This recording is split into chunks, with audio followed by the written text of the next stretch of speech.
জীবন মানে যুদ্ধ। এই জীবন অনেক লড়াই এবং যুদ্ধের সাথেই জীবন পরিচালনা করা লাগে। অনেক জীবন আছে যারা প্রতিনিয়ত অভিনয়, মুখে হাসি নিয়ে বেঁচে থাকে, বুক ফাটা কান্না এবং আর্তনাদ নিয়ে। তাদের লড়াই তারা নিজেরাই করে। কিছু জীবন আছে তাদের চার দেয়ালের মাঝেই বুক ফাটা কান্না আর্তনাদ থেকে যায়। আবার কিছু জীবন আছে তারা প্রতিনিয়ত দুঃখের সাথে ভেসে যায়।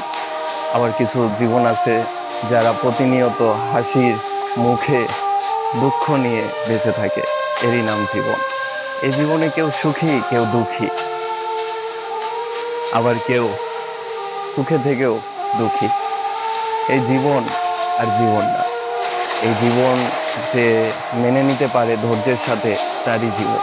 আর যে ধৈর্য হারা হয়ে এই জীবন হারিয়ে ফেলে, সে জীবনের কাছেই হেরে যায়।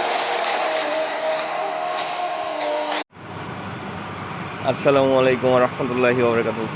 আমার ফেরা দোয়াদু সালাউদ্দ জান্নাত।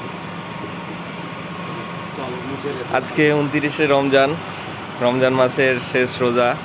ইনশাল্লাহ আমরা সকলেই রোজা রাখছি, ইফতারি হবে ইনশাল্লাহ। আগামীকাল আমাদের পবিত্র ঈদ উল ফিতর অনুষ্ঠিত হবে ইনশাল্লাহ। তার ভেতরেও হায়াত মতের কথা, কে আছি কে নাই কালকে ঈদ উল ফিতরে ঠিক জানা নাই। আজকে লাস্ট রমজানে আজকে আমরা বন্ধু সবাই একসাথে হয়েছি। এখানে রান্নাবান্না চলতেছে। মূল তত্ত্বাবধানে আছে আমার দুলাভাই,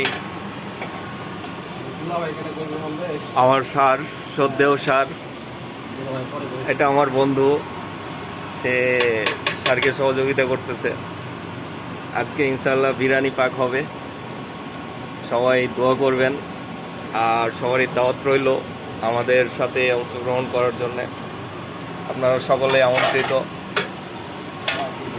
সকলে ইফতারের আগ দিয়ে চলে আসেন আমাদের বিরিয়ানির আয়োজনে।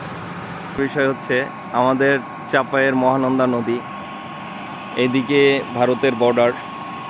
প্রায় এইখান থেকে প্রায় 35 থেকে 40 কিলো দূরে ভারতের বর্ডার। ভারতে নন্দা নদী নামে এই নদীটা পরিচিত। এই নদীটা বাংলাদেশে আসছে মহানন্দা হয়ে। দেখেন চারিদিকে সবুজ গাছপালা, নদীর আশেপাশে। ওই পাশে আম গাছ, এই পাশেও আম গাছ। এই আমাদের ছোট্ট নদী।